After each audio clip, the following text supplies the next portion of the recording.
कुरान मजीद की तिलावत इरशाद फरमाएं।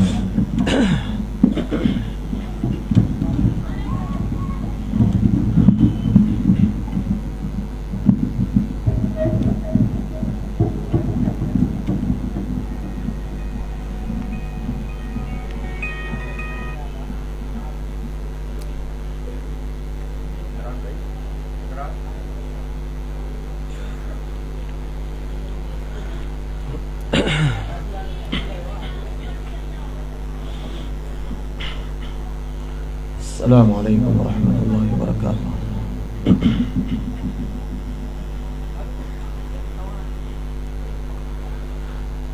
أعوذ بالله من الشيطان الرجيم. بسم الله الرحمن الرحيم.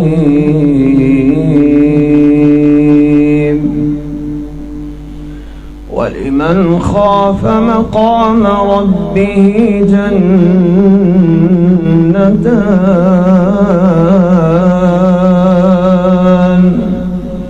فبأي آلاء ربكما تكذبان ذواتا أفنان فبأي آلاء ربكما تكذبان فيهما عينان تجريان فبأي آلاء ربكما تكذبان فيهما من كل فاكهة زوجان فبأي آلاء ربكما تكذبان متكئين على فرش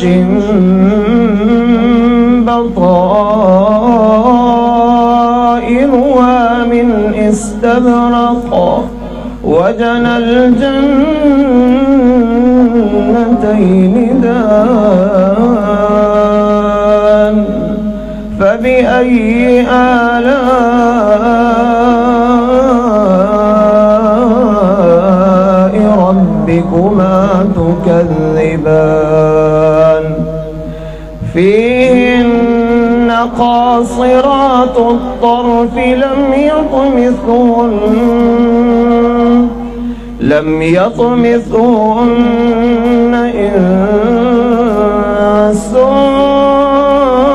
قبلهم ولا جان فبأي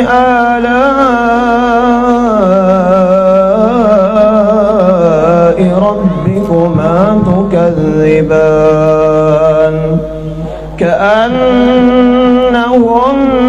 الياقوت والمرجان فبأي آلاء ربكما تكذبان هل جزاء الإحسان إلا الإحسان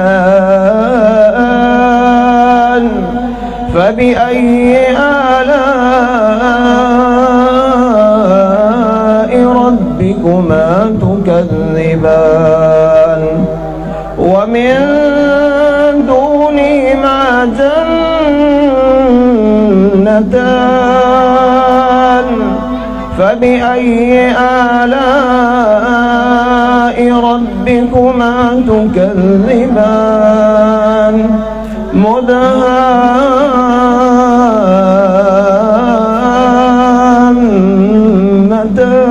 مدهامتان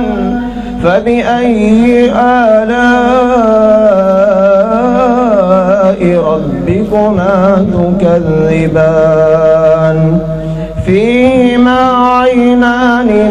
نضاختان فبأي آلاء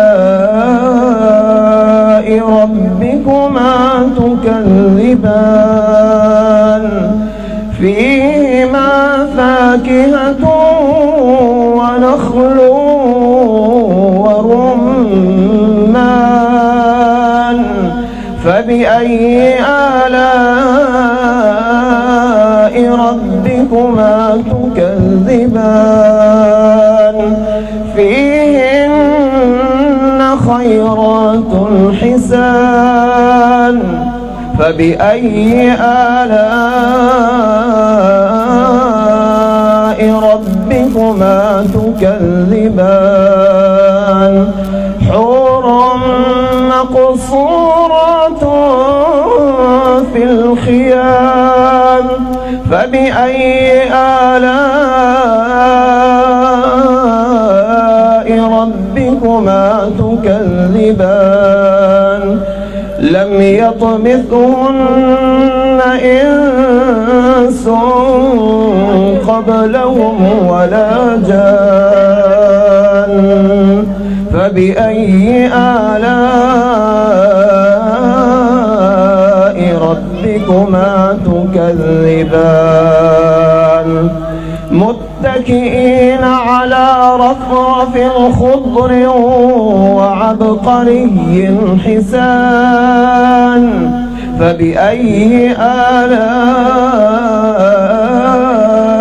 ربكما تكذبان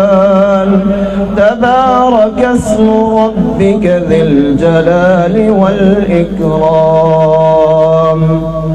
بسم الله الرحمن الرحيم سبح اسم ربك الأعلى الذي خلق فسوى والذي قدر فهدى والذي أخرج المرعى فجعله غثاء أحوى سنقرئك فلا تنسى إلا ما شاء الله إنه يعلم الجهر وما يخفي ونيسرك لليسر فذكر إن نفعت الذكر سيذكر من يخشى ويتجنبها الأشقى الذي يصلى النار الكبرى ثم لا يموت فيها ولا يحيى قد أفلح من تزكى وذكر اسم ربه فصلى بل تؤثرون الحياة الدنيا والآخرة خير وأبقى إن هذا لفي الصحف الأولى صحف إبراهيم وموسى صدق الله العلي العظيم.